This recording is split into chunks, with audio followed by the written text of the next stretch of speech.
एक modern city में बहुत ही धूप वाले दिन एक बड़ी सी ऑफिस की बिल्डिंग दिखाई देती है।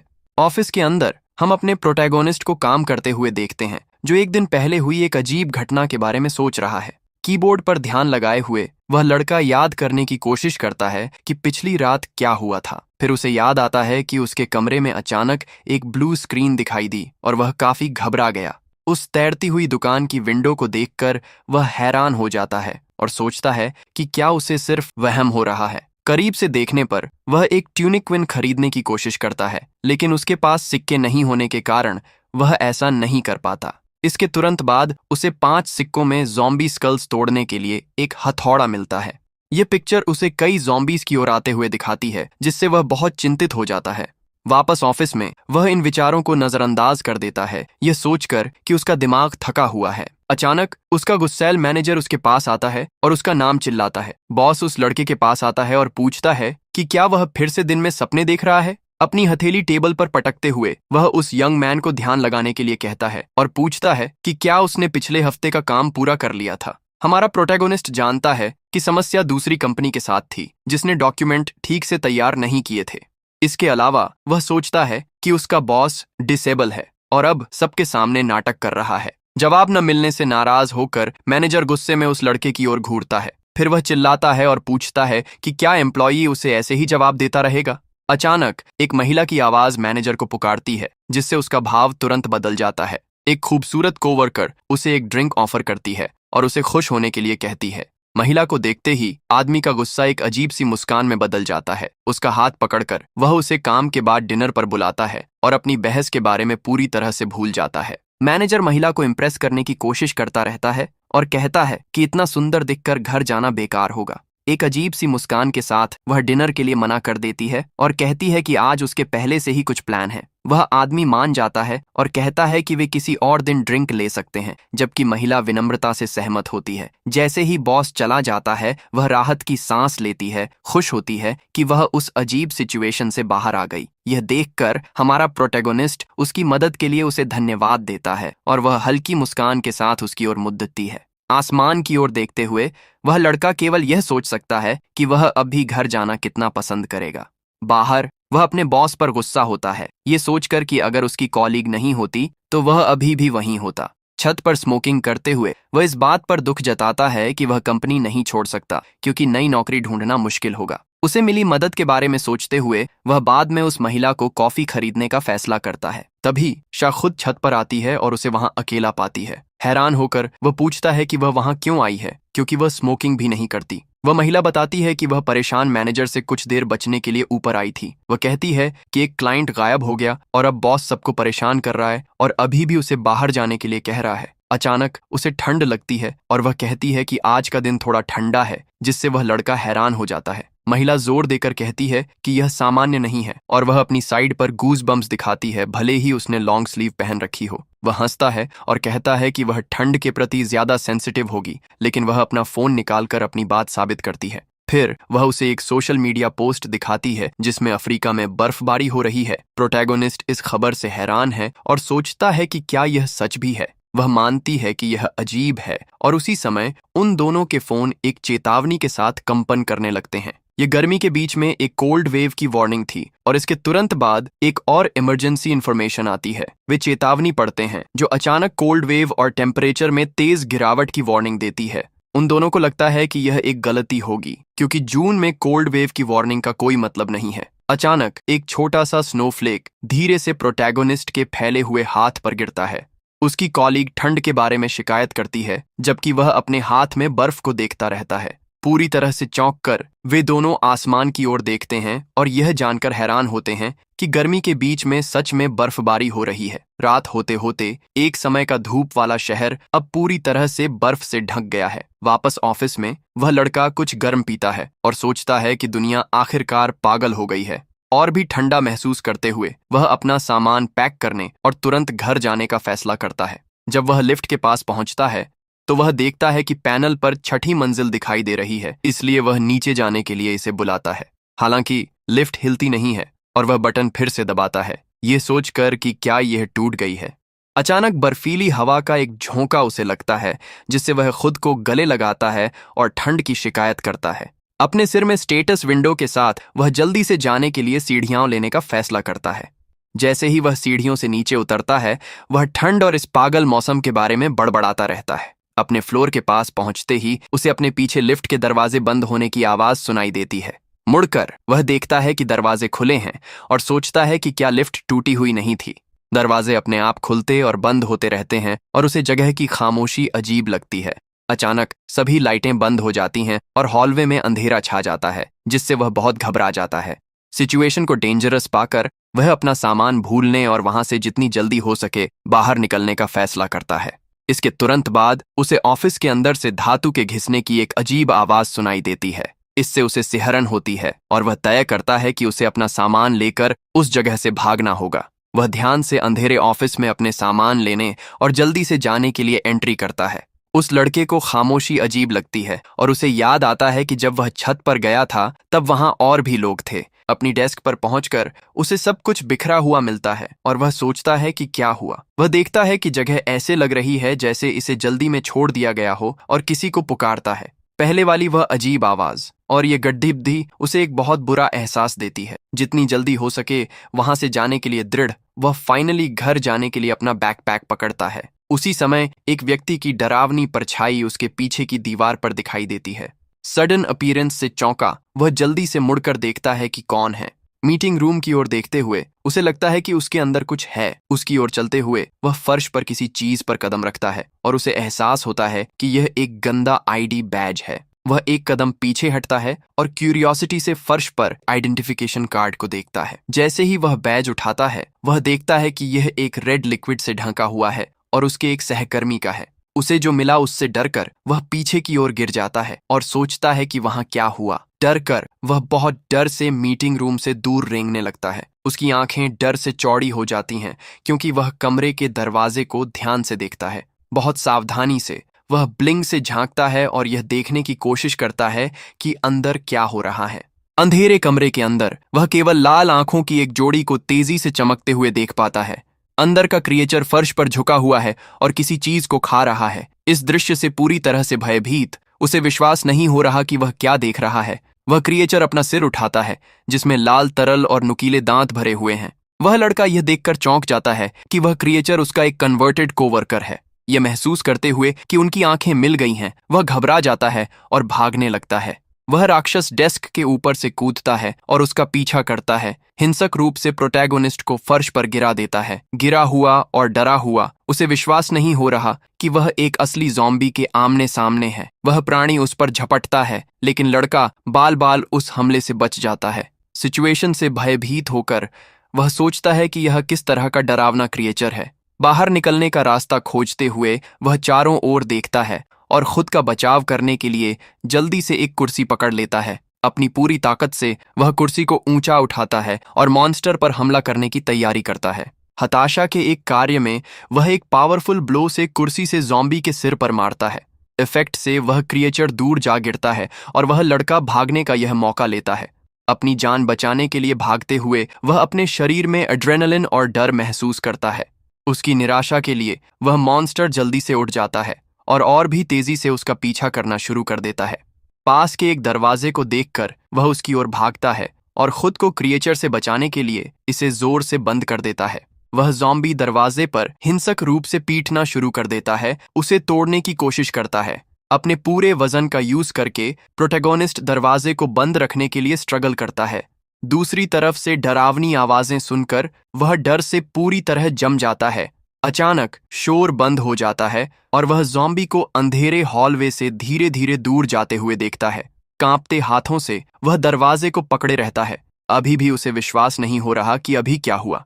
राहत की सांस लेकर वह दीवार से नीचे खिसकता है और फर्श पर बैठ जाता है। अपनी सांस लेने की कोशिश करता है। अभी भी सदमे में वह खुद से कहता है कि वह डेफिनेटली एक ज़ॉम्बी था। उसका फोन कंपन करता है। शहर में फैल रहे एक वायरस के बारे में एक इमरजेंसी अलर्ट दिखाता है। रेबीज के बारे में खबर से उलझन में वह अपने बालों में हाथ फेरता है और पूरी सिचुएशन के बारे में शिकायत करता है। उसे वह क्रिएचर याद आता है जिसे उसने देखा था और वह निश्चित है कि वह एक ज़ॉम्बी था, रेबीज नहीं। फर्श पर बैठे हुए वह खबर खोजने और यह समझने के लिए अपना फोन उठाता है कि क्या हो रहा है। एक फोरम को ब्राउज करते हुए वह लोगों पर हमला होने और दुनिया खत्म होने की कई रिपोर्ट देखता है।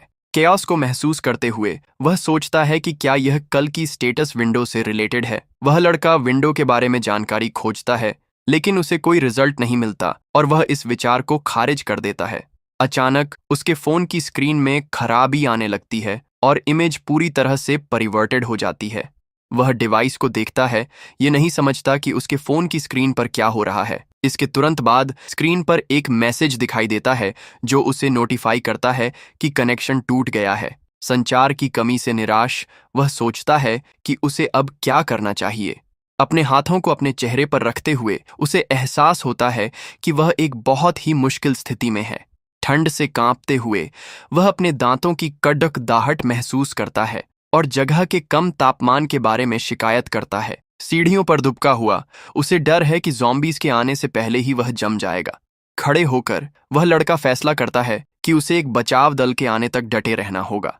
अपने फ़ोन को जांचते हुए वह देखता है कि बैटरी 83% है और 2 दिनों तक चलनी चाहिए। एक डिटर्मिनेशन के साथ वह ऊपर देखता है और बिल्डिंग का पता लगाने की तैयारी करता है।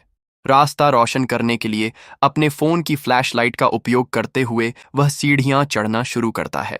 7th फ्लोर पर पहुंचकर वह देखता है कि वहां बिल्डिंग की कंस्ट्रक्शन टीम है।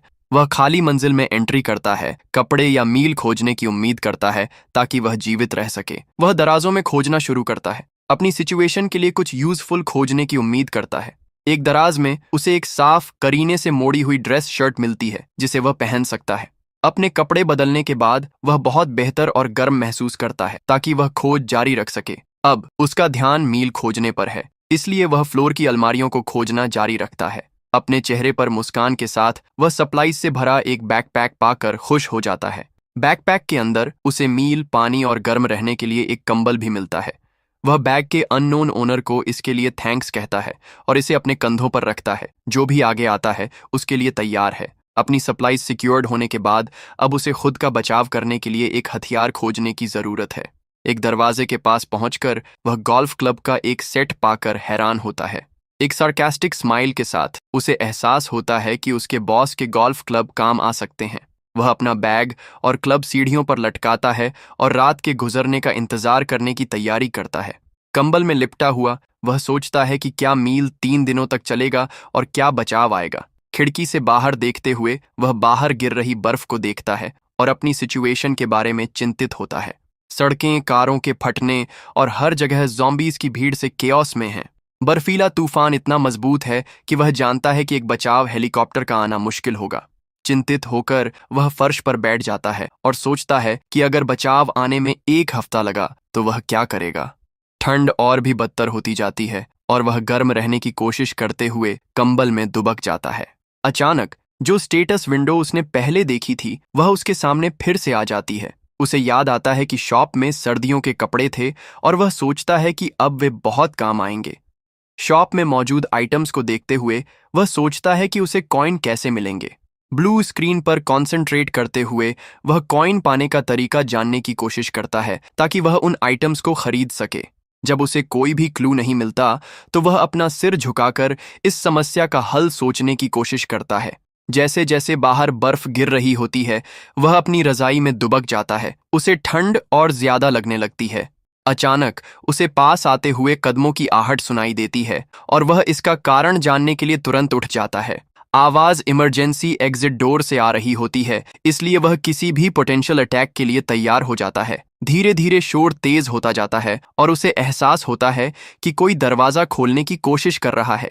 दिल की धड़कन तेज होने पर सबसे बुरे हालात के लिए तैयार हो जाता है और अपनी गोल्फ क्लब को कसकर पकड़ लेता है।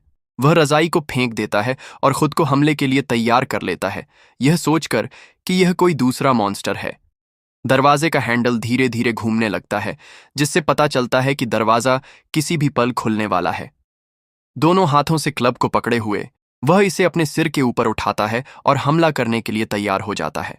जैसे ही दरवाजा खुलता है वह लड़का बिना किसी हिचकिचाहट के पूरी ताकत से हमला कर देता है। आखिरी सेकंड में एक व्यक्ति अंदर भागता है और उस वार से बाल बाल बच जाता है।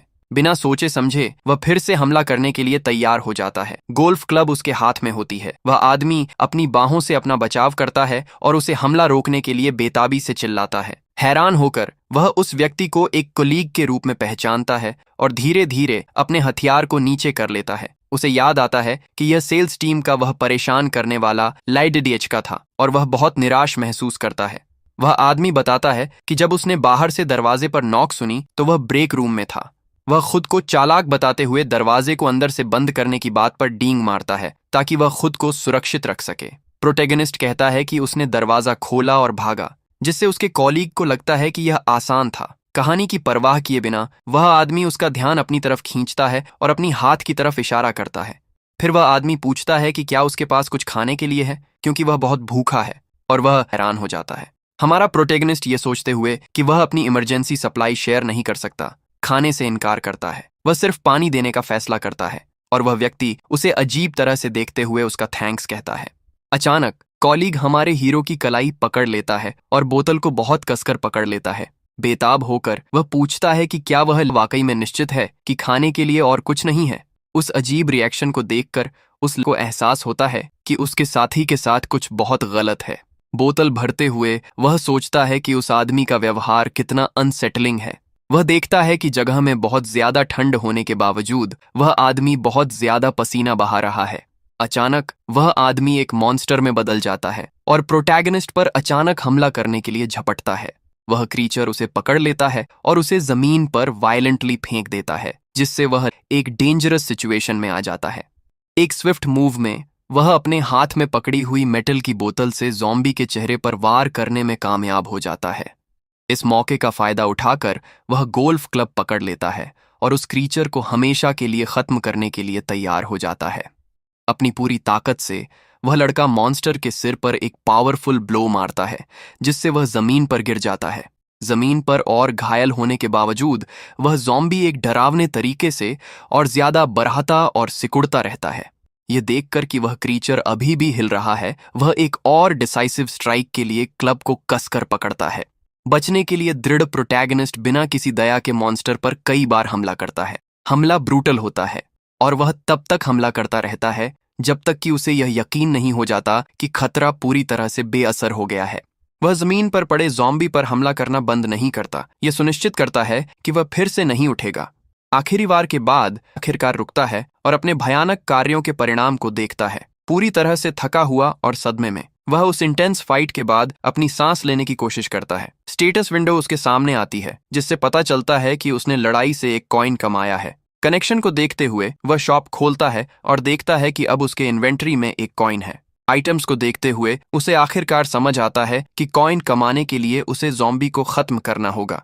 परेशान होकर उसे एहसास होता है कि उसने सिर्फ एक मामूली कॉइन के लिए अपनी जान जोखिम में डाली और वह फ्रस्ट्रेट हो जाता है। एक गंभीर अंदाज में वह जमीन पर पड़े ज़ॉम्बी के बॉडी का एनालिसिस करता है ताकि वह समझ सके कि क्या हुआ था। सावधानी से पास जाकर वह यह देखने के लिए शरीर की जांच करता है कि क्या उसे कोई क्लू मिल सकता है। फिर वह उस आदमी की बांह पर एक काटने का निशान देखता है और समझता है कि वह कैसे इन्फेक्टेड हुआ। जमीन पर घुटने टेक कर वह राहत की सांस लेता है और अपने फॉर्मर कॉलीग के खोने का शोक मनाता है। वह वापस ऑफिस जाता है और आराम करने और जो कुछ भी हुआ है उसे समझने के लिए बैठ जाता है। वह एक सिगरेट पीता है और सोचता है कि वह इस सिचुएशन में अब किसी पर भी भरोसा नहीं कर सकता। प्रोटैगनिस्ट को सिगरेट का एक पैकेट मिलता है और वह उसे बाद के लिए अपने बैग में रख लेता है। अचानक उसे बाहर से चीखें सुनाई देती हैं और वह देखने के लिए उठ जाता है कि क्या हो रहा है। खिड़की से बाहर देखते हुए वह शहर की सड़कों पर सामने आ रहे हॉरर सीन को देखता है। एक सर्वाइवर बहादुरी से भूखे ज़ॉम्बी के झुंड के खिलाफ एक बैट से लड़ता है। अनफॉर्चुनेटली वह मॉन्स्टर से घिर जाता है और उनकी बड़ी संख्या से जल्दी ही ओवरपावर्ड हो जाता है। कुछ ही देर में वह आदमी ज़ॉम्बी से पूरी तरह से घिर जाता है और उसके बचने का कोई मौका नहीं होता। जो क्रीचर उसे पकड़ता है वह मुड़ता है, जिससे उसका अब परवर्ट और डरावना चेहरा सामने आता है। सीन से डरकर वह हीरो खिड़की से दूर चला जाता है और वापस ऑफिस के अंदर चला जाता है। वह एक कुर्सी पर बैठता है और उस टेरिबल सिचुएशन का अफसोस करता है जिसमें वह अब है। बाहर गिरती बर्फ को देखते हुए वह सर्वाइवल की एक और लंबी रात के लिए तैयार हो जाता है। एक टेबल पर लेटे हुए प्रोटैगनिस्ट अंधेरे ठंडे ऑफिस में थोड़ा आराम करने की कोशिश करता है। तीसरे दिन तक उसके फोन की बैटरी केवल 3% होती है और वह चिंतित होता है। कुछ ही स्नैक्स बचे होने के कारण उसने अपना समय एनर्जी बचाने और खिड़की से बाहर देखने में बिताया है। इस दौरान उसने कई लोगों को भागने की कोशिश करते देखा, लेकिन वे सभी ज़ॉम्बी में बदल गए। सब कुछ होने के बावजूद वह इस कंक्लूजन पर पहुंचता है कि उसे अब कुछ करना होगा और वह जाने के लिए अपनी गियर पैक करना शुरू कर देता है। एक ही जगह पर रहने से वह मौत के और करीब आ जाएगा, इसलिए उसे दूसरे सर्वाइवर्स को ढूंढना होगा। अपना बैकपैक और हथियार लेकर वह किसी ऐसे व्यक्ति को ढूंढने के लिए निकलता है जिसके साथ वह टीम बना सके और वहां से बाहर निकल सके। उसका फर्स्ट टारगेट 6th फ्लोर है, यह देखने के लिए कि क्या एंट्रेंस वाकई में बंद है जैसा कि उन्होंने कहा था। हॉल में चलते हुए वह अचानक कुछ अनएक्सपेक्टेड नोटिस करता है और हैरानी से रुक जाता है। उसकी आंखों में एक चमक के साथ वह एक रोशनी देखता है और उसमें उम्मीद भर जाती है, क्योंकि वह समझता है कि इसका क्या मतलब है। इस खोज से एक्साइटेड होकर वह ऑफिस से उस रोशनी की ओर दौड़ना शुरू कर देता है जिसे उसने दूर से देखा था। खिड़की तक पहुंचकर वह बाहर देखता है, लेकिन उसके चेहरे से जॉयफुल एक्सप्रेशन जल्द ही गायब हो जाती है। बाहर का लैंडस्केप पहले जैसा ही रहता है, जिसमें शहर की सभी बिल्डिंग बहुत सारी बर्फ से ढकी होती हैं। उसकी आंखों में उजड़ा हुआ शहर दिखाई देता है, क्योंकि वह सोचता है कि जीने के लिए आगे क्या करना है। यह देखकर वह निराश हो जाता है कि बाहर अभी भी अंधेरा है और उसकी उम्मीदें थोड़ी कम हो जाती हैं। हालांकि लाइटें जल गई थीं, इसलिए वह यह कंक्लूजन निकालता है कि किसी ने इमरजेंसी जनरेटर चालू किया होगा। यह उसके डाउट को कंफर्म करता है और अब उसे यकीन है कि बिल्डिंग में कोई और सर्वाइवर है। ये जानते हुए कि लाइटें किसी भी पल जा सकती हैं, उसे बहुत जल्दी काम करना होगा। पावर खत्म होने और सब कुछ फिर से अंधेरा होने से पहले उसे दूसरे सर्वाइवर को ढूंढना होगा। वह सोचता है कि वह व्यक्ति 1st फ्लोर पर है और सावधानी से सीढ़ियों से नीचे उतरना शुरू कर देता है। शोर मचाने से बचने के लिए वह अपने जूते उतारता है और सावधानी से उन्हें अपनी गर्दन के चारों ओर बांध लेता है। वह चुपचाप सीढ़ियों से नीचे उतरता है, यह सोचकर कि यह भूखे ज़ॉम्बी को अट्रैक्ट करने से बेहतर है। 6th फ्लोर पर पहुंचकर वह दरवाजे के पास जाता है ताकि वह दूसरी तरफ की सिचुएशन को देख सके। बहुत सावधानी से वह हॉल में जल्दी से देखने के लिए दरवाजे की दरार से झांकता है। वह देखता है कि एंट्रेंस भारी इक्विपमेंट से बंद है, ठीक वैसा ही जैसा उसने कल्पना की थी। इस खोज से एक्साइटेड होकर उसे लगता है कि जितने उसने सोचे थे उससे कहीं ज्यादा सर्वाइवर्स हो सकते हैं। इमरजेंसी एग्जिट साइन 2nd और 1st फ्लोर का रास्ता दिखाता है। वह लॉबी के दरवाजे के पास जाता है और सोचता है कि वहां बहुत सारे ज़ॉम्बी होंगे।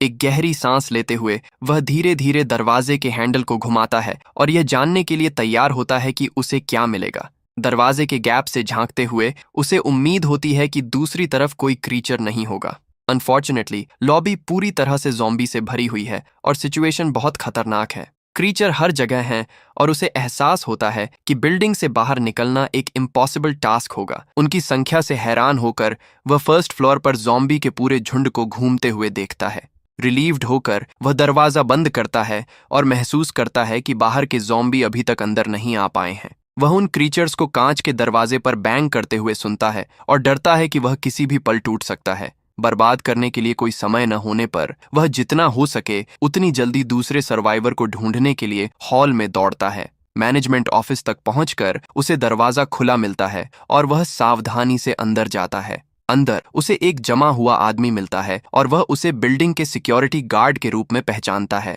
उसको याद आता है कि गार्ड गंभीर हाइपोथर्मिया के कारण अपने कपड़े कैसे उतारता था। सम्मान के साथ वह डिसीज्ड की आंखों को बंद करता है और उस आदमी को अलविदा कहता है जिसे वह हर सुबह देखता था। अपनी गोल्फ क्लब हाथ में लेकर वह सिक्योरिटी गार्ड को अलविदा कहता है और उसके शांति से रहने की कामना करता है। खोने के लिए कोई समय न होने पर वह हॉलवे में लौटता है और दूसरे सर्वाइवर की तलाश जारी रखता है। एकमात्र जगह सिक्योरिटी रूम है, इसलिए उसे यकीन है कि कोई वहां है। वह दरवाजे के पास जाता है और सोचता है कि इंट्रूडर से बचाने के लिए ट्रैप हो सकते हैं। एक दृढ़ नजर के साथ उसे एहसास होता है कि उसे यह दिखाने की जरूरत है कि वह ज़ॉम्बी या कोई खतरा नहीं है। बाहर एक ज़ॉम्बी हॉलवे में डरावनी आवाजें करते हुए अजीब तरह से मुड़ता है। एक और मॉन्स्टर पास आता है और जोर से चिल्लाना शुरू कर देता है, जिससे दूसरे क्रीचर का ध्यान आकर्षित होता है। यह जानते हुए कि उनकी सुनने की क्षमता अच्छी है, वह अंदर मौजूद व्यक्ति का ध्यान आकर्षित करने के लिए दरवाजे पर नॉक देता है। अपनी सांस रोककर वह बहुत सावधानी और ध्यान से दरवाजा खोलने के लिए तैयार हो जाता है। जैसे ही दरवाजा खुलता है, वह कमरे के अंदर से एक तेज और अनएक्सपेक्टेड अटैक से हैरान हो जाता है। एक इम्प्रोवाइज्ड स्पीयर उसकी तरफ आती है, लेकिन वह अपनी गोल्फ क्लब से वार को रोकने में कामयाब हो जाता है। हमले से हैरान होकर वह स्पीयर की आवाज को पहचानता है और समझता है कि क्या हो रहा है। दूसरा सर्वाइवर भी यह देखकर हैरान होता है कि उसने एक इंसान पर हमला किया है ना, कि मॉन्स्टर पर। दूर से एक ज़ॉम्बी लड़ाई की आवाज सुनता है और सिक्योरिटी रूम की तरफ बढ़ने लगता है। वह आदमी दरवाजे से पीछे हटता है और अगर उसे अपना बचाव करने की जरूरत पड़ी तो वह फिर से हमला करने के लिए तैयार हो जाता है। एक स्विफ्ट मूव में हमारा हीरो उस आदमी को डिसार्म करने और उसे जमीन पर गिराने में कामयाब हो जाता है। वह आदमी को डिसार्म करता है और उसे जमीन पर फेंक देता है ताकि वह यह दिखा सके कि वह उसके लिए कोई खतरा नहीं है। इस डिस्ट्रैक्शन का फायदा उठाकर प्रोटैगनिस्ट दूसरे आदमी को कमरे में धकेलने और दरवाजा बंद करने में कामयाब हो जाता है। वह ज़ॉम्बीज़ को अंदर आने से रोकने के लिए दरवाजे को जल्दी से लॉक कर देता है। अब सुरक्षित होकर दोनों सर्वाइवर एक दूसरे के सामने होते हैं। ये पता लगाने के लिए तैयार होते हैं कि दूसरा कौन है। वह आदमी पूछता है कि क्या वह इंसान है और हमारा हीरो इसकी कॉन्फर्मेशन करता है क्योंकि वे दोनों एक दूसरे को सस्पिशियस तरीके से देखते हैं। प्रोटैगनिस्ट बताता है कि वह जनरेटर की वजह से आया था और दूसरा तुरंत सिचुएशन को समझ जाता है। खुद की पहचान बताने के लिए वह अपनी आईडी बैज दिखाता है और अपना परिचय सेल्स टीम के असिस्टेंट मैनेजर के रूप में देता है। वह आदमी भी अपना परिचय देता है, लेकिन हमारा हीरो उसके इन्फेक्टेड होने की संभावना के बारे में चिंतित होता है। वह उसका एनालिसिस करता है और नोटिस करता है कि उसे पसीना नहीं आ रहा है और वह उसी तरह ठंड महसूस कर रहा है जैसे वह। दोनों एक दूसरे को घूरते रहते हैं और हमारा प्रोटैगनिस्ट सिचुएशन के लिए एक प्लान सोचने की कोशिश करता है। दूसरा आदमी उस युवा के बैग पर बैकपैक देखता है और उसे एक क्यूरियस और अटेंटिव गेज से घूरता है। अपने इम्प्रोवाइज्ड वेपन को हाथ में लेकर वह डिफेंसिव बना रहता है, किसी भी हरकत के लिए तैयार रहता है। प्रोटैगनिस्ट नोटिस करता है कि दूसरा भूखा नहीं है और यह कंक्लूजन निकालता है कि वह इन्फेक्टेड नहीं है। वह पास आने की कोशिश करता है, लेकिन वह आदमी पीछे हट जाता है, जिससे वह अपने कार्यों से और भी ज्यादा सस्पिशियस हो जाता है। हमारा हीरो महसूस करता है कि उसने उस आदमी को टेंस कर दिया है और अब उसे आइस ब्रेक करने का एक तरीका ढूंढना होगा। एक आइडिया के साथ वह अपनी गोल्फ क्लब को गिराता है और अपने बैग से सिगरेट का पैकेट निकालता है। दूसरा आदमी उसकी हरकतों को ध्यान से देखता है और अलर्ट रहता है, अपनी डिफेंसेस को नीचे नहीं आने देता। हमारा प्रोटैगनिस्ट ये साबित करने के लिए अपने हाथ दिखाता है कि वह लड़ना नहीं चाहता और मूड को शांत करने की कोशिश करता है। फिर उसे याद आता है कि एक साथ सिगरेट पीने से लोग रिलैक्स हो सकते हैं और वह सिगरेट देने का फैसला करता है। दूसरा आदमी सिगरेट को देखता है और फिर उस युवा को डाउटफुल एक्सप्रेशन के साथ देखता है। वह सिगरेट का पैकेट निकालता है और दोस्ती और विश्वास के एक जेस्चर के रूप में उसे आदमी की तरफ बढ़ाता है। एक मुस्कान के साथ वह एक सिगरेट देता है और उम्मीद करता है कि दूसरा इसे स्वीकार करेगा ताकि वे बात कर सकें। वह आदमी सिगरेट स्वीकार करता है और उसे एक गंभीर लेकिन अब थोड़ा और रिलैक्स्ड एक्सप्रेशन के साथ देखता है। अभी भी अपना हथियार पकड़े हुए वह शांत लगता है और दोनों आखिरकार एक दूसरे को समझ सकते हैं। वह आदमी एक पल के लिए सोचता है और हमारे कॉन्फिडेंट प्रोटैगनिस्ट के ऑफर को एक्सेप्ट करने का फैसला करता है। वह सिगरेट लेता है और पीने के लिए एक और मांगता है, जबकि वह अपना इम्प्रोवाइज्ड वेपन जमीन पर रख देता है। हमारा हीरो सिगरेट को टेबल पर रखता है और दोनों आखिरकार थोड़ा रिलैक्स होने लगते हैं। दूसरा बंदा कहता है कि वह फिर से जिंदा महसूस कर रहा है और हमारा प्रोटैगनिस्ट एक मुस्कान के साथ सहमत होता है। अचानक उस आदमी का पेट गुर्राता है और वह उस अनयूजुअल सिचुएशन से शर्मिंदा हो जाता है। वह बताता है कि उसने केवल आधी चॉकलेट बार खाई और हमारा हीरो इसमें उसकी मदद करने का फैसला करता है। प्रोटैगनिस्ट सोचता है कि उसे इस फ्लोर के ब्रेक रूम से खाना मिला होगा। वह आदमी अपना बैकपैक खोलता है और कुछ इंस्टेंट नूडल्स दिखाता है, उन्हें आधे में तोड़ता है। वह हमारे हीरो को आधा देता है और उसे अच्छी तरह से चबाने की सलाह देता है ताकि वह बीमार ना हो जाए। दोनों एक साथ खाते हैं और प्रोटैगनिस्ट पूछता है कि क्या उसने पूरी सेकंड फ्लोर को साफ कर दिया है। वह आदमी इसकी कॉन्फर्मेशन करता है और कहता है कि उसे अब फ्रिज में खाना स्टोर करने के बारे में चिंता करने की जरूरत नहीं है। नूडल्स से मुंह भरे हुए हमारा हीरो अपने नए साथी के साथ बातचीत जारी रखता है। अब शांत होकर वे बैठने के लिए बैठ जाते हैं और एक दूसरे की सिचुएशन को बेहतर ढंग से समझते हैं। हमारा प्रोटैगनिस्ट पूछता है कि सेकंड फ्लोर पर सिचुएशन कैसी है और वह आदमी कहता है कि यह अच्छी नहीं है। वह कहता है कि वह एक कॉलीग के साथ ब्रेक रूम में फंस गया था और उन्होंने खाना शेयर किया। लेकिन उसके कॉलीग ने जाने पर जोर दिया, जबकि उसे लगा कि रेस्क्यू के आने का इंतजार करना बेहतर है। आखिरकार कॉलीग चला गया और जैसे ही उसने ब्रेक रूम का दरवाजा खोला, वह इन्फेक्टेड हो गया। हमारा हीरो कमेंट करता है कि वहां बहुत सारे ज़ॉम्बी लग रहे थे और वह आदमी कॉन्फर्मेशन करता है कि उसने उनमें से 4 को देखा था। वह केवल इसलिए भागा क्योंकि उसकी बैटरी खत्म हो रही थी और उसे जल्द ही बाहर निकलने का रास्ता ढूंढने की जरूरत थी। वह आदमी बताता है कि उसने ज़ॉम्बी को डिस्ट्रैक्टेड किया और बचने के लिए क्रॉल्ड आउट हो गया। हमारा हीरो 4 ज़ॉम्बी से भागने के लिए आदमी की तारीफ करता है और वह कॉम्प्लीमेंट की सराहना करता है। फिर वह पूछता है कि क्या उसने ही जनरेटर चालू किया था, और वह आदमी इसकी कॉन्फर्मेशन करता है। एक पावर स्ट्रिप को देखकर वह समझता है कि पावर को कुछ चार्ज करने के लिए चालू किया गया था। चश्मे वाला आदमी पूछता है कि क्या फोन अभी भी यूजफुल है, और हमारा प्रोटैगोनिस्ट उसे कंफ्यूज्ड होकर देखता है। दूसरा हैरान होता है और पूछता है कि क्या वह इतने समय तक बिना इंटरनेट का यूज किए जिंदा रहा। हमारा हीरो कहता है कि कोई सिग्नल नहीं है, लेकिन वह आदमी बताता है कि सैटेलाइट इंटरनेट काम कर रहा है। खबर से चौंककर उसे स्पेस लिंक कंपनी याद आती है और वह कॉन्फर्मेशन करता है कि वह इसे अच्छी तरह से जानता है। वह आदमी बताता है कि कुछ ऑनलाइन कम्युनिटीज में अभी भी सर्वर चल रहे हैं। वह हमारे प्रोटैगनिस्ट का फोन चार्ज करने की ऑफर करता है और उसे बैठने के लिए इनवाइट करता है। फोन चार्ज होना शुरू हो जाता है और हमारा हीरो आखिरकार दुनिया से कनेक्ट हो पाता है। वह दूसरे सर्वाइवर के पोस्ट देखता है और महसूस करता है कि इंटरनेट वाकई में काम कर रहा है। आभारी होकर वह आदमी की तरफ मुड़ता है और उसने जो भी मदद दी है उसके लिए उसे धन्यवाद देता है। दोनों थोड़ी देर के लिए चुप रहते हैं और बहुत ध्यान और शांति के साथ अपने आसपास को देखते हैं। अचानक लाइटें फ्लिकर होने लगती हैं और वे सिचुएशन के बारे में चिंतित होकर ऊपर देखते हैं। चश्मे वाला आदमी चेतावनी देता है कि इमरजेंसी जनरेटर की पावर खत्म होने वाली है।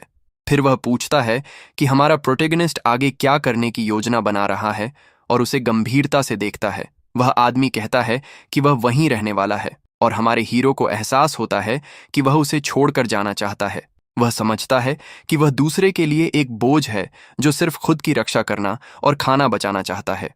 हमारा प्रोटैगनिस्ट सहमत होता है कि वे इस समय आइडियल पार्टनर नहीं हैं। एक दृढ़ नज़र के साथ दोनों एक दूसरे के सामने होते हैं और फैसला करते हैं कि हर एक के लिए अपना अपना रास्ता जाना सबसे अच्छा है। हमारा हीरो जाने का फैसला करता है क्योंकि वह जानता है कि वह दूसरे सर्वाइवर के लिए एक बाधा होगा।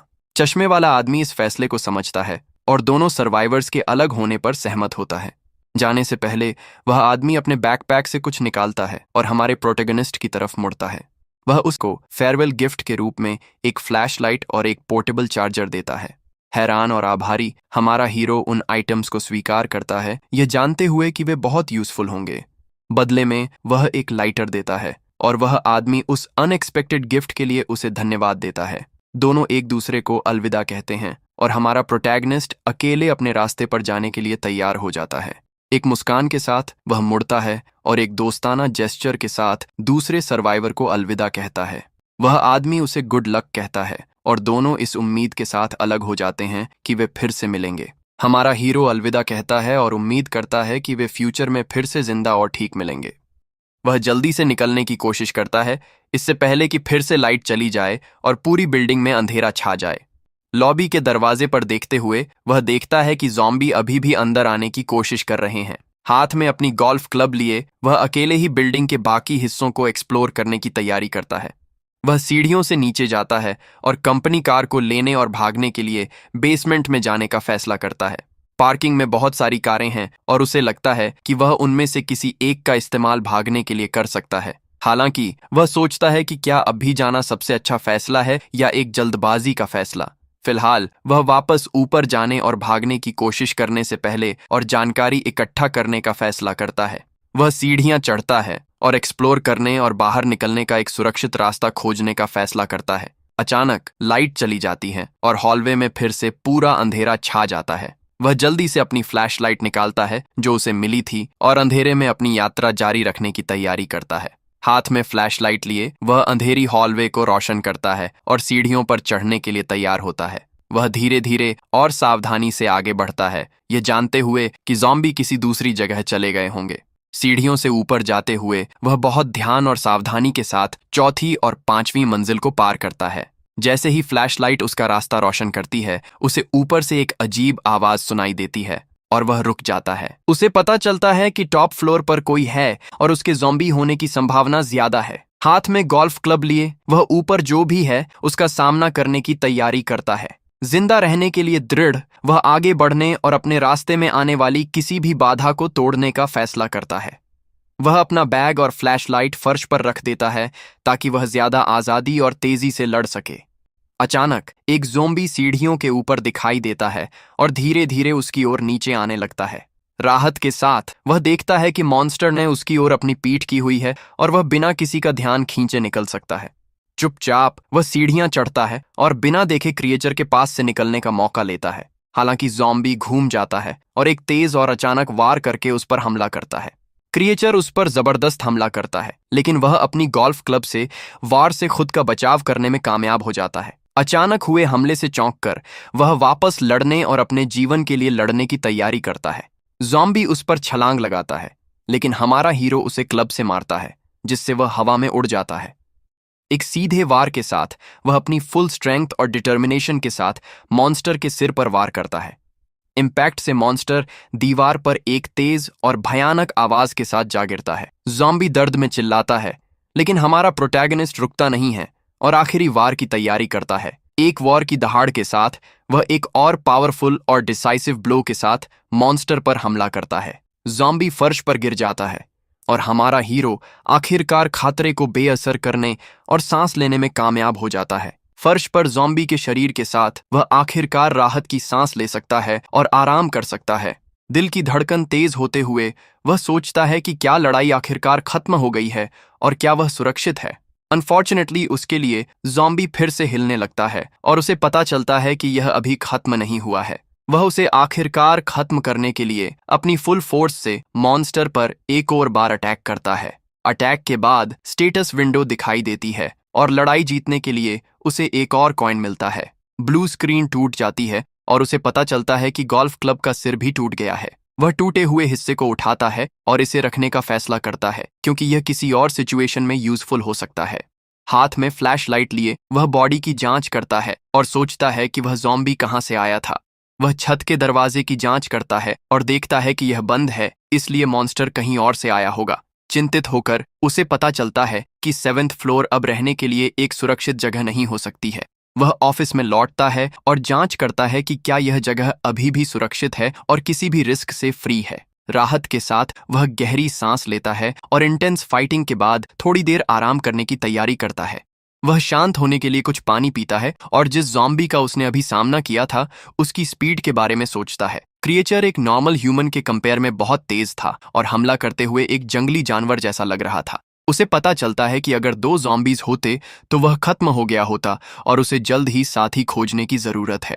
वह अपना फोन निकालता है और ज़ॉम्बीज के बारे में और जानकारी के लिए इंटरनेट देखने का फैसला करता है। सर्वाइवर्स गैलरी में वह पूरे देश के लोगों के सैकड़ों पोस्ट देखता है। वह टेम्परेचर गिरने और सुरक्षित पीने का पानी खोजने में कठिनाई के बारे में पढ़ता है। अनफॉर्चुनेटली ज़ॉम्बीज और उनकी कमजोरियों के बारे में अभी बहुत ज्यादा नई जानकारी नहीं है। वह जो जानता है उसे समरी करता है, यह याद करते हुए कि वे आवाज के प्रति सेंसिटिव होते हैं और उनकी साइट और स्मेल कमजोर होती है। वह जानता है कि वह उन्हें केवल उनके सिर को डिस्ट्रॉय करके रोक सकता है और एक बाइट फेटल होती है। हताश होकर उसे पता चलता है कि इंटरनेट बस लोगों से बचाव के लिए कहने से भरा है और कोई वास्तविक मदद नहीं है। ये उसे एक भयानक कंक्लूजन पर ले जाता है और उसे पता चलता है कि गवर्नमेंट खत्म हो गई है।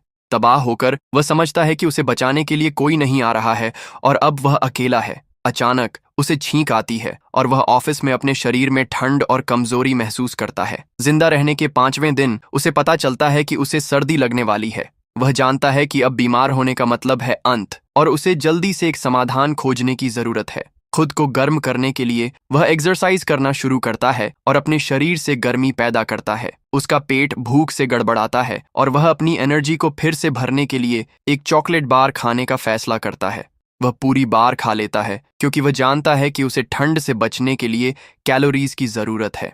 खाने के बाद वह और फूड और जरूरी सप्लाईज की तलाश में बाहर जाने की तैयारी करता है। वह कम आवाज करने और ज़ॉम्बीज को आकर्षित न करने के लिए अपने जूते पीछे छोड़ने का फैसला करता है।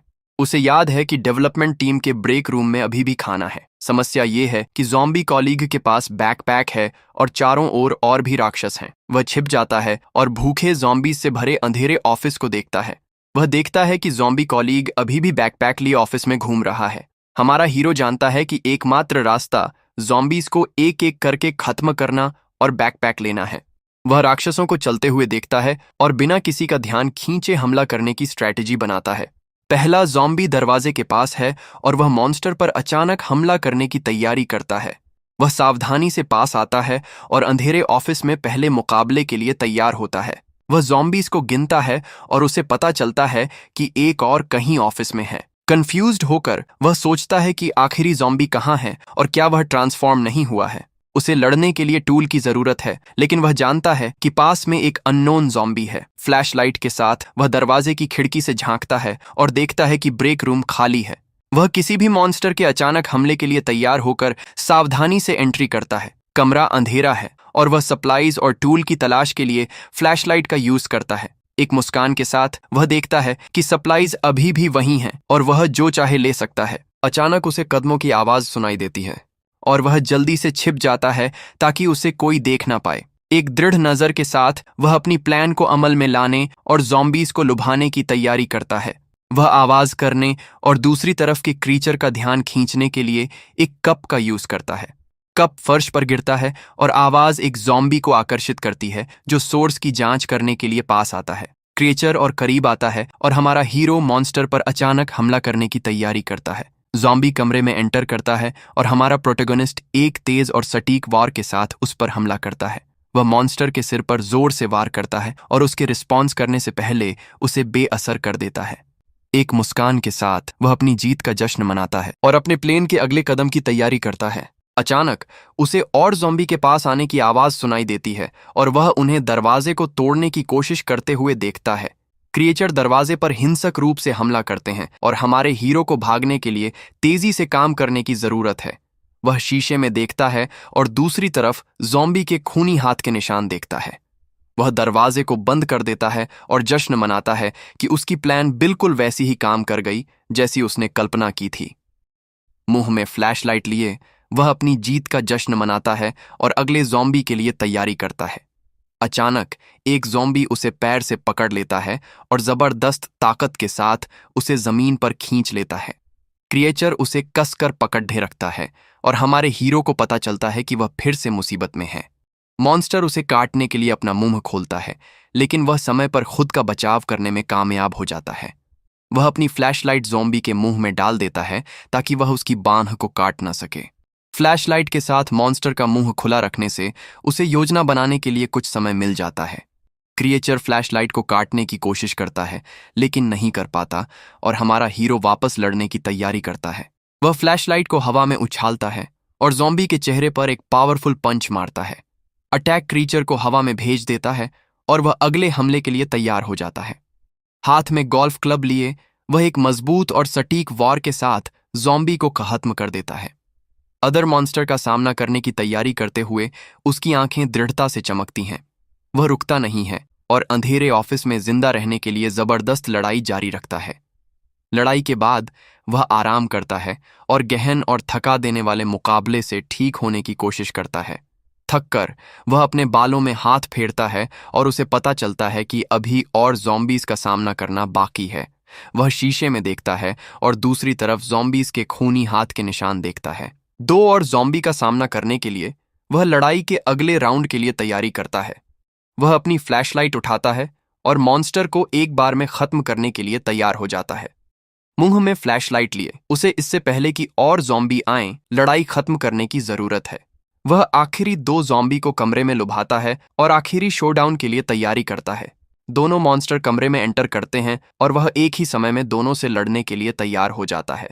वह गोल्फ क्लब का टूटा हुआ टुकड़ा फेंकता है और ज़ॉम्बी में से एक उस वस्तु से डिस्ट्रैक्टेड हो जाता है। दूसरा मॉन्स्टर उस पर हमला करता है, लेकिन वह चकमा देने और काउंटर अटैक के लिए तैयारी करने में कामयाब हो जाता है। वह ज़ॉम्बी को अंधा करने के लिए फ्लैशलाइट का यूज करता है और दूसरे मॉन्स्टर पर हमला करने के लिए समय लेता है। ज़ॉम्बी के अंधे होने के साथ वह सप्लाईज के बैकपैक के साथ कॉलीग पर हमला करने की तैयारी करता है। क्रिएचर ठीक हो जाता है और उस पर हमला करता है, लेकिन वह चकमा देने और फर्श पर पड़ी वस्तु को पकड़ने में कामयाब हो जाता है। हाथ में क्लब के टुकड़े के साथ वह एक तेज और सटीक वार के साथ ज़ॉम्बी पर हमला करता है। वह क्रिएचर को खत्म करता है और ऑफिस में आखिरी ज़ॉम्बी का सामना करने की तैयारी करता है। आखिरी मॉन्स्टर उस पर हमला करता है, लेकिन वह खुद का बचाव करने और टूटे हुए क्लब से उसे मारने में कामयाब हो जाता है। स्टेटस विंडो दिखाई देती है और उसे गहन लड़ाई में अपनी जीत के लिए 4 कॉइन मिलते हैं।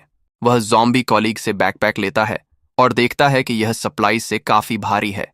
अब बिना किसी हथियार के वह ऑफिस में और सप्लाईज और टूल खोजने का फैसला करता है। वह अपने एग्जिस्टेंस के लिए कुछ भी यूजफुल पाने के लिए डेस्क और ड्रॉर में खोज करना शुरू करता है। ड्रॉर में से एक में उसे एक पोर्टेबल चार्जर और न्यूट्रिशनल सप्लीमेंट मिलते हैं। एक मुस्कान के साथ वह अपनी किस्मत का जश्न मनाता है और नई आइटम को अपने बैकपैक में रखता है। खोज से एक्साइटेड होकर वह डेवलपमेंट टीम 2 के लोकेलिटी में भी खोजने का फैसला करता है। वह कमरे में एंट्री करता है और अधिक यूजफुल सप्लाईज और टूल की तलाश शुरू करता है।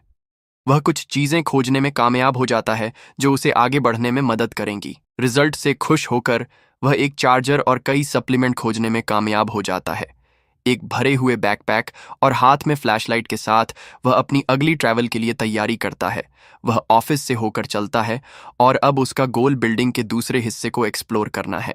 अचानक उसे आखिरी ज़ॉम्बी याद आता है और वह हमले की पॉसिबिलिटी से चिंतित हो जाता है। बिना किसी वेपन के वह जानता है कि वह खतरे में है और जितनी जल्दी हो सके ऑफिस से निकलने का फैसला करता है। वह डार्क कॉरिडोर में भागता है और फर्श पर किसी चीज पर पैर रख देता है, जिससे खून का निशान बन जाता है।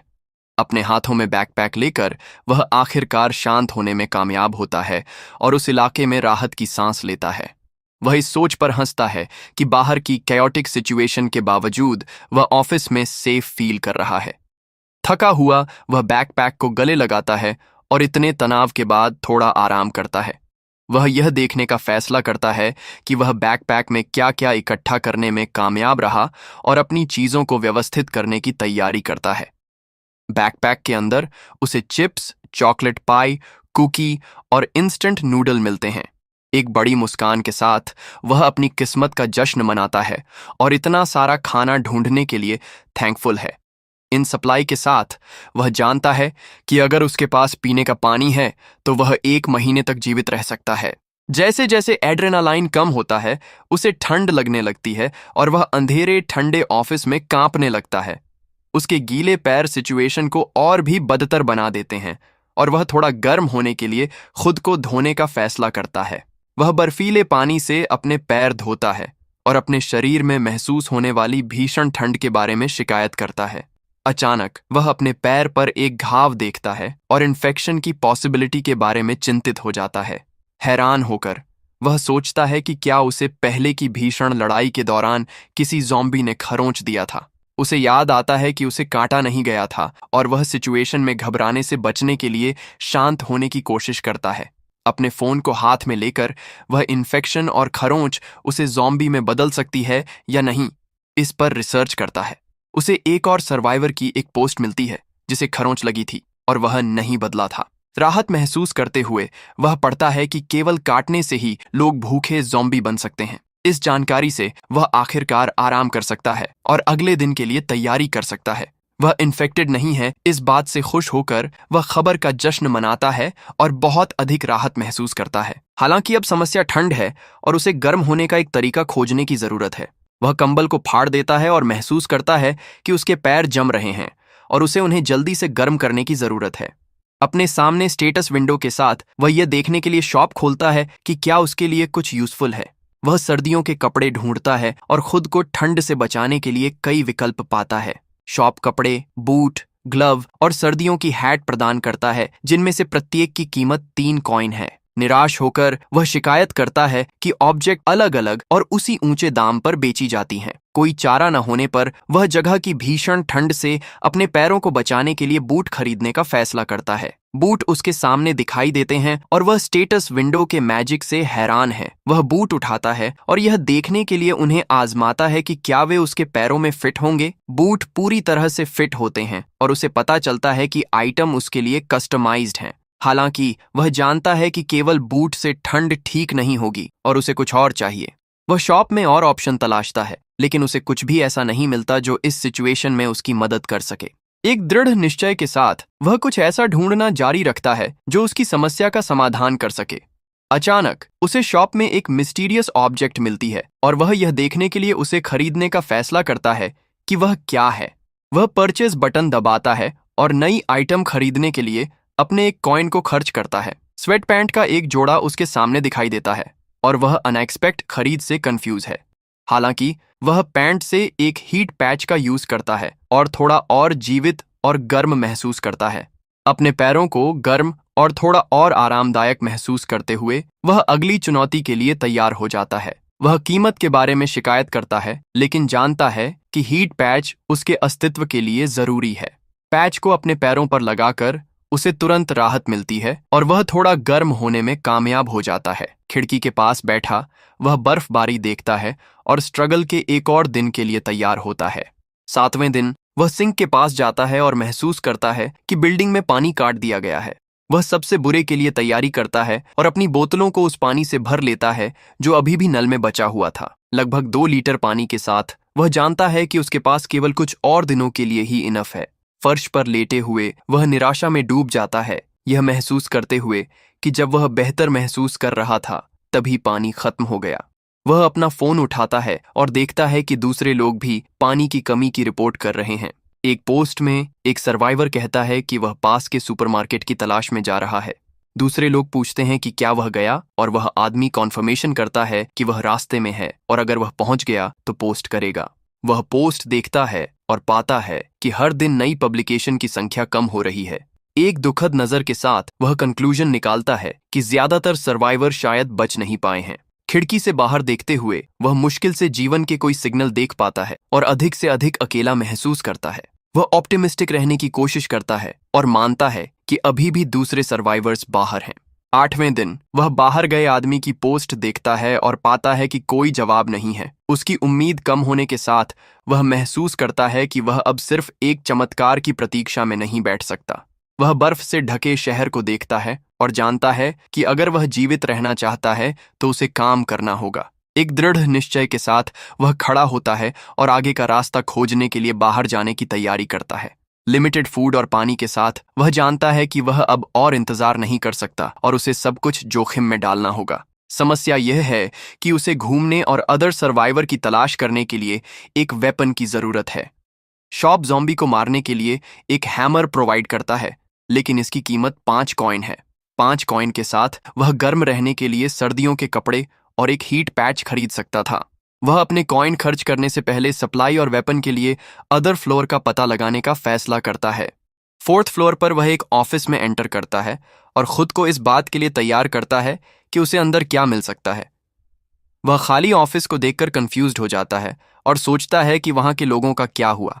अपनी फ्लैशलाइट से वह एरिया को रोशन करता है और महसूस करता है कि वहां कोई नहीं है और सब कुछ शांत है। वह डेस्क और कीबोर्ड पर खून के धब्बे देखता है और सस्पिशियस होने लगता है। धब्बों के अलावा उसे हवा में एक अजीब गंध आती है और उसे पता चलता है कि यह ज़ॉम्बी की गंध है। वह नहीं समझ पा रहा है कि बॉडी कहाँ है या अबैंडन्ड ऑफिस में क्या हुआ। वह एक दरवाजा खोलने की कोशिश करता है, लेकिन वह अंदर से बंद है और वह अंदर नहीं जा सकता। हैरान होकर वह सोचता है कि क्या कोई अंदर छिपा हुआ है, लेकिन उसे कोई शोर नहीं सुनाई देता। सस्पिशियस होकर वह दरवाजा तोड़ने और यह पता लगाने की तैयारी करता है कि दूसरी तरफ क्या है।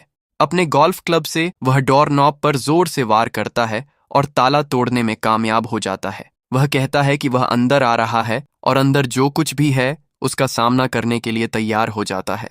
एक जोरदार लात से वह दरवाजा खोलता है और अपने हाथ में क्लब लेकर अंधेरे कमरे में एंटर करता है। दरवाजा खुलता है और वह रहस्य की जांच करने के लिए आखिरकार कमरे में चला जाता है। वह कई कैबिनेट और ड्रॉर देखता है और सप्लाईज और क्लूज की तलाश करने के लिए तैयार हो जाता है। हैरान होकर वह मुड़ता है और अंधेरे कमरे के कोने में ज़ॉम्बी के डेड बॉडी का ढेर देखता है। वह कम से कम 10 डेड बॉडीज को गिनता है और सोचता है कि इतने सारे मॉन्स्टर को कौन खत्म कर पाया। एक क्यूरियस लुक के साथ वह सोचता है कि क्या उसकी कंपनी में कोई स्ट्रॉन्ग मैन था। उसे पता चलता है कि जगह की तलाशी ली गई है और उसके लिए कुछ भी यूजफुल नहीं बचा है। निराश होकर वह महसूस करता है कि किसी ने पहले ही फर्श को साफ कर दिया है और सभी सप्लाई ले लिए हैं। वह सोचता है कि अबैंडन्ड ऑफिस से सब कुछ लेने के लिए कौन इतना थरव था। उसे एक मग मिलता है और वह देखता है कि दूसरे सर्वाइवर ने एक नोट छोड़ा है। नोट में बताया गया है कि सर्वाइवर ने फर्श को साफ कर दिया और डेड बॉडीज को कमरे में ढेर कर दिया। वह पढ़ता है कि दूसरे सर्वाइवर ने अपनी शर्ट छोड़ दी और उसे 5th फ्लोर से बचने की चेतावनी दी। नोट से पता चलता है कि वह आदमी ज़ॉम्बी से सुरक्षित रहने के लिए वेस्ट कोस्ट जा रहा है। वह केवल एक दिन से एक हेल्पर को ढूंढने का मौका चूकने का पछतावा करता है। सर्वाइवर खुद को अकाउंटिंग टीम से एक कॉलीग और फॉर्मर स्पेशल फोर्स के रूप में पहचानता है। नोट के पीछे उसे एक PS मिलता है जिसमें ड्रॉअर में छोड़े गए एक गिफ्ट का उल्लेख है। एक्साइटेड होकर वह ड्रॉअर खोलता है और विदाई गिफ्ट के रूप में 2 कॉफी पैकेट पाता है। एक आयरॉनिक स्माइल के साथ उसे पता चलता है कि गिफ्ट इतना यूजफुल नहीं है, लेकिन वह इस भाव की सराहना करता है। 10वें दिन वह एक चॉकलेट बार खाता है और दूसरे सर्वाइवर का नोट पढ़ता है। उसे 5th फ्लोर से बचने की चेतावनी याद आती है और वह इस बात को लेकर क्यूरियस हो जाता है कि वहां क्या है। वह सीढ़ियों से ऊपर जाता है और फैसला करता है कि उसे यह पता लगाने की जरूरत है कि उस फ्लोर पर क्या हो रहा है। वह दरवाजे के पास जाता है और सबसे बुरे के लिए तैयारी करता है जो उसे दूसरी तरफ मिल सकता है।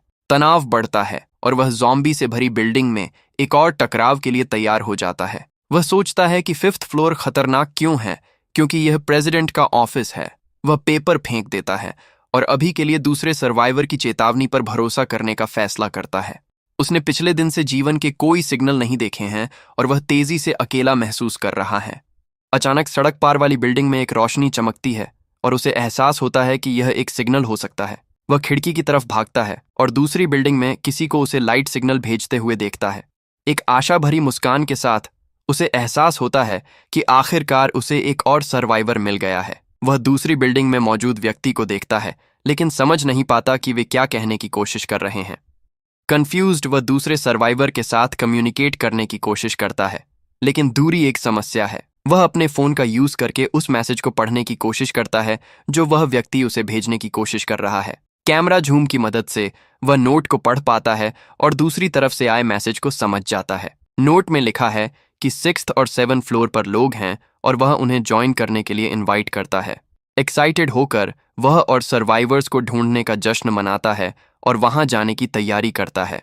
अपने गोल्फ क्लब को हाथ में लेकर वह इन्फेस्टेड बिल्डिंग में एक और ट्रैवल के लिए तैयार हो जाता है। वह प्रेसिडेंट के ऑफिस में जाता है और सोचता है कि उसे अंदर क्या मिल सकता है। वह कमरे में एंटर करता है और एक अनएक्सपेक्टेड और बहुत ही सरप्राइजिंग सीन से मिलता है। ज़ॉम्बी के बजाय उसे कंपनी के प्रेसिडेंट का एक प्राइवेट जिम मिलता है। शॉक्ड होकर उसे एहसास होता है कि प्रेसिडेंट के ऑफिस में उनका अपना प्राइवेट जिम था। वह देखता है कि एंट्रेंस ब्लॉक नहीं है और सोचता है कि क्या सर्वाइवर ने रास्ता साफ कर दिया है। वह सावधानी से आगे बढ़ता है और खुद को बिल्डिंग की 7th फ्लोर से एक एम्प्लॉय के रूप में बताता है। अचानक वह किसी चीज से ट्रिप होकर जमीन पर गिर जाता है, जिससे टेबल से कई चीजें गिर जाती हैं। वह नोटिस करता है कि दरवाजा टूट गया था और वहां कुछ अजीब हो रहा है। वह अपने पीछे किसी के होने का एहसास करता है और मुड़कर एक डरावनी परछाई को अपनी ओर आते हुए देखता है। एक ज़ॉम्बी उस पर पीछे से हमला करता है, लेकिन वह अपने गोल्फ क्लब से समय रहते खुद का बचाव कर लेता है। वह क्रिएचर उसे जमीन पर गिरा देता है और वह फुल पावर से उस मॉन्स्टर से छुटकारा पाने के लिए स्ट्रगल करता है। वह ज़ॉम्बी को दूर धकेलने में कामयाब होता है, लेकिन वह मॉन्स्टर फेरोशियस तरीके से वापस उस पर आ जाता है। वह ज़ॉम्बी को जोर से लात मारता है, उसे कुछ समय खरीदने के लिए कमरे के दूसरी तरफ भेज देता है। मॉन्स्टर के नीचे होने पर वह उस क्रिएचर को अपने गोल्फ क्लब से खत्म करने की तैयारी करता है। जमीन पर गिरे ज़ॉम्बी के साथ वह खतरे को खत्म करने के लिए एक और स्ट्राइक की तैयारी करता है। वह अपनी फुल पावर से ज़ॉम्बी पर हमला करता है और आखिरकार उस डरावनी क्रिएचर को बेअसर करने में कामयाब हो जाता है। थका हुआ वह राहत से रो पड़ता है और इस इंटेंस और खतरनाक टकराव से उबरता है। वह उठता है और कमरे में सप्लाईज की तलाश करता है, लेकिन उसे कुछ भी यूजफुल नहीं मिलता है। स्टेटस विंडो दिखाई देती है और उसका एक कॉइन कम हो जाता है, जिससे वह इस सिचुएशन से कंफ्यूज्ड हो जाता है। वह सोचता है कि क्या दूसरी बिल्डिंग से आए सर्वाइवर ने एलाइज के बारे में झूठ बोला था। अचानक उसे एक लॉकर से शोर सुनाई देता है और वह जांच करने के लिए उसके पास जाता है। वह लॉकर को खोलने की तैयारी करता है और बिल्डिंग में दूसरे सर्वाइवर को ढूंढता है। आशा से भरा वह अपने नए अलाई से मिलने और सर्वाइवल के लिए लड़ने की तैयारी करता है। वह दरवाजे पर खटखटाता है और कहता है कि वह किसी को नुकसान नहीं पहुंचाना चाहता और सिर्फ बात करना चाहता है। वह उस व्यक्ति से खुद को आइडेंटिफाई करने के लिए कहता है और कहता है कि वह दूसरों से जुड़ने के लिए आया है। हमारा हीरो अपना परिचय देता है और कहता है कि वह भी सेल्स टीम से कंपनी का एक एम्प्लॉय है। कोई जवाब न मिलने पर वह दरवाजा तोड़ने और जबरदस्ती कमरे में एंटर करने की तैयारी करता है। एक आवाज पूछती है कि क्या वह असिस्टेंट मैनेजर सॉन्ग है, और वह इस सवाल से सरप्राइज हो जाता है। दरवाजा खुलता है और वह अपनी को वर्कर सोना को अपने सामने खड़ा देखता है। शॉक्ड होकर उसे एहसास होता है कि वह पूरे समय यहीं थी, ज़ॉम्बी से छिपी हुई और सेफ थी। दोनों बात करने के लिए बैठ जाते हैं और वह समझ जाता है कि वह शुरुआत से ही वहां थी। वह उसे बताती है कि पिछली रात किसी ने अर्जेंट तरीके से मदद मांगते हुए दरवाजा खटखटाया था। एक खराब फीलिंग के साथ उसने इसे खोलने से मना कर दिया, लेकिन उस आदमी ने दरवाजा तोड़ दिया। वह ब्रेक रूम में छिप गई और वह आदमी कुछ ही देर बाद एक ज़ॉम्बी में बदल गया। डरी हुई उसने उसे ग्राउल करते हुए और अंधेरी ऑफिस की हॉलवे में खुद को घसीटते हुए सुना। हमारे हीरो को एहसास होता है कि जिस ज़ॉम्बी को उसने खत्म किया था वह वही आदमी था जिसने उस पर हमला किया था। वह पूछती है कि क्या उसके पास कोई वेपन है, और वह कोने में रखी हुई लकड़ी की स्पीयर की ओर इशारा करता है। वह नोटिस करता है कि वह वेपन दूसरे सर्वाइवर द्वारा इस्तेमाल किए गए वेपन जैसा है और क्यूरियस हो जाता है। वह यंग विमेन बताती है कि उसने एक यूटिलिटी नाइफ से एक मोप हैंडल को शार्पन किया और यह काफी उपयोगी है। वह स्पीयर की नोक पर खून देखता है और उसे एहसास होता है कि वह पहले भी ज़ॉम्बीज का सामना कर चुकी है। हालांकि वह जानता है कि इस तरह की दुनिया में वह एक रिस्क और एक लायबिलिटी हो सकती है। वह जाने की तैयारी करता है, लेकिन वह उसे आवाज देती है और मदद के लिए उसका गोल्फ क्लब पकड़ लेती है। वह कहती है कि उसे एक वेपन की जरूरत पड़ेगी और सर्वाइवल के लिए लड़ाई में उसका साथ देती है। वह उसकी बांह पकड़ती है और उसे बिल्डिंग में अकेला न छोड़ने की भीख मांगती है। वह माफी मांगता है, लेकिन जानता है कि वह उस पल उसके लिए अपनी जान को जोखिम में नहीं डाल सकता। उसकी आंखों में आंसू लिए वह कहती है कि वह अकेले सरवाइव नहीं कर पाएगी और उसकी मदद मांगती है। वह दूर हट जाता है और कहता है कि उसे बहुत अफसोस है, लेकिन उसे सरवाइव करने के लिए अपना रास्ता तय करना होगा। वह बताती है कि वह फेंसिंग की प्रैक्टिस करती थी और लड़ाई में एक यूजफुल एलाई हो सकती है। सरप्राइज होकर वह उसकी ओर देखता है और वह अपनी स्किल को साबित करने के लिए अपनी बांह पर एक स्कार दिखाती है। वह कहती है कि उसने पूरी 6 फ्लोर को साफ कर दिया है और अपनी ताकत को साबित करने के लिए उसे बॉडीज दिखा सकती है। एक डिटरमाइंड लुक के साथ वह चेतावनी देती है कि अगर वह उसे पीछे छोड़ता है तो उसे पछताना पड़ेगा। उसके कॉन्फिडेंस से इम्प्रेस्ड होकर वह अपने शुरुआती फैसले पर फिर से विचार करने लगता है। वह एक नेशनल स्पोर्ट्स फेस्टिवल में सिल्वर मेडल जीतने का दावा करती है। एक हैंडशेक के साथ वे आखिरकार अपने अलायंस पर मुहर लगाते हैं और एक साथ लड़ने का फैसला करते हैं।